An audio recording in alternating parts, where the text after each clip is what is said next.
Meta spent over $70 billion building its AI future. But here's the question everyone's quietly asking. Is this visionary or a dangerously expensive bet? Today, we're diving deep into what Meta's really building, because behind all the headlines and hype, there's a quiet transformation happening. One that could change everything about how Meta makes money, runs ads, and competes in AI. Or one that could break under its own weight. We're going to explore the data, the risks, and what smart investors should really pay attention to. So whether you're wondering if now's the time to buy or just trying to stay sane in a volatile market, you're in the right place. Let's start with the obvious. Meta's recent numbers, they're incredible. In the first quarter of 2025, revenue jumped 16%, profit surged 35%, and the company generated over $16 billion in net income, just in one quarter. They also returned nearly $15 billion to shareholders through buybacks and dividends, and still sit on a mountain of cash, nearly $78 billion. This signals financial strength, but also raises the question, is this growth sustainable, or are we just seeing Meta get back to where it used to be? Meta is also on track to spend over $70 billion this year, mostly on AI, data centers, and custom chips. Their new AI model, Behemoth, is delayed. Europe is challenging their ad model, and the FTC wants them to break up WhatsApp and Instagram. So what gives? How can a company be both thriving and under threat? Let's go deeper. To understand the risk, you have to understand what Meta's really doing. They're not just building AI apps. They're replacing the foundation of their entire business. Meta used to rely on third-party chips, NVIDIA, AMD, for compute. Now they've built their own silicon, MTIA. MTIA, or Meta Training and Inference Accelerator, is a custom-designed chip built in-house to optimize Meta's recommendation systems and AI workloads. The latest version, called Artemis, is built using TSMC's 5-nanometer process and offers a 3 times performance improvement over its predecessor.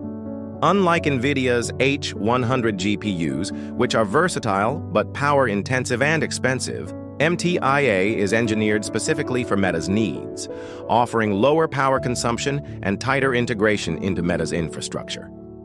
It's a focused tool, not a general-purpose solution. Then there's GEM, their new ad engine.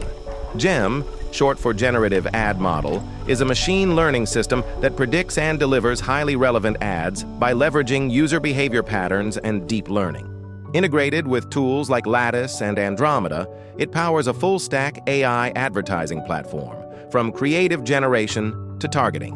GM has increased ad conversions by up to 5% during its initial rollout on Meta Reels, and it's streamlining the way Meta runs its multi-billion-dollar ad business. But AI at Meta goes beyond ads and chips. Meta is also building some of the largest foundational models in the industry. Their upcoming flagship model, Behemoth, is an advanced mixture of experts architecture with 288 billion active parameters, scaling up to over 2 trillion total. Meta reports that Behemoth outperforms models like GPT 4.5 and Claude Sonnet 3.7 on several STEM benchmarks. Behemoth has faced delays as Meta pushes to reach elite benchmarks before release. Its architecture selectively activates only necessary experts for each input, improving compute efficiency.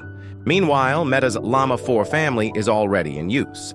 These open-weight models include variants like Scout and Maverick. Both models are multimodal, handling text and images, and are designed to be efficient, developer-friendly alternatives to closed-source competitors. These models aren't just research artifacts. They signal Meta's ambition to control every layer of AI, from open-source models to in-house infrastructure. While GEM drives current ad automation, models like Llama lay the groundwork for future AI-powered tools across Meta's ecosystem. So this isn't a pivot. This is Meta becoming an AI-first company, from the silicon up. But here's the twist. Even bold visions come with blind spots. Wall Street is split. Barclays cut their target. JP Morgan raised theirs. The valuation range? Anywhere from $466 to $935. Why? Because while Meta's profit machine is humming, the CapEx machine is roaring even louder. Meta has significantly increased its 2025 capital expenditure forecast to between $64 billion and $72 billion, up from an earlier $60 to $65 billion range. This surge is largely driven by its aggressive AI investments, new data centers, AI chips like MTIA, and over 1.3 million GPUs planned for deployment by year-end. Meanwhile, Meta faces mounting regulatory pressure. The FTC has launched a major antitrust lawsuit alleging Meta maintains an illegal monopoly in the personal social networking market. The core argument? That Meta's acquisitions of Instagram and WhatsApp were designed to neutralize competition, citing internal messages from Mark Zuckerberg as potential evidence. If the case succeeds, the outcome could force Meta to divest these platforms entirely. And in Europe, Meta's new ad-free subscription model has already been ruled non-compliant by regulators, adding even more legal friction. So analysts are asking, can Meta keep scaling without triggering a regulatory wall? But here's what many investors overlook. Meta's delays aren't signs of failure. They're signs of ambition. Behemoth is a massive model, the kind of model that's hard to build, hard to train, and hard to release safely. Same with Llama. Meta split its AI team into two, one focused on product, one on research, just to move faster. This is the moat-building phase. They're spending big now, so they don't depend on others later. And if it works, it means higher margins, compute independence, and long-term advantage.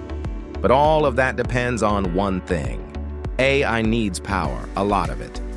By 2030, US data centers could use as much electricity as 40 million homes. And Meta knows this.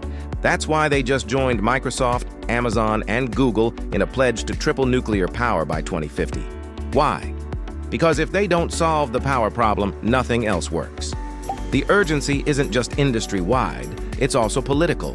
The Trump administration has recently made nuclear energy a national priority, aiming to increase U.S. nuclear energy capacity from 100 gigawatts to 400 gigawatts by 2050.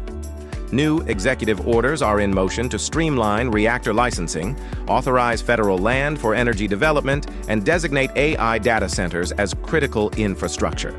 These policies aim to fast-track energy deployment to support the rising demand from companies like Meta. And while Meta's CapEx projections already reflect this, with billions allocated toward power-hungry GPUs, new data centers, and in-house AI infrastructure, it's clear that solving the AI power problem is as strategic as any product launch. This isn't just an AI story, it's an infrastructure story as well, and Meta is betting big, early, and everywhere. So, is Meta's AI bet visionary or reckless? Honestly, it might be both. But one thing's clear. This is not the same Meta we saw 5 years ago. This is a company rebuilding itself, layer by layer, for an AI-native world. If they succeed, they'll own the entire stack, chips, data, models, distribution. If they don't, the cost of trying might catch up. But sometimes, the best investments feel uncertain. If the foundation is solid, and if Meta feels too risky right now, what about the other end of the spectrum? SCHD is supposed to be the safe choice, low volatility, high yield. But in 2025, even that might not be true anymore.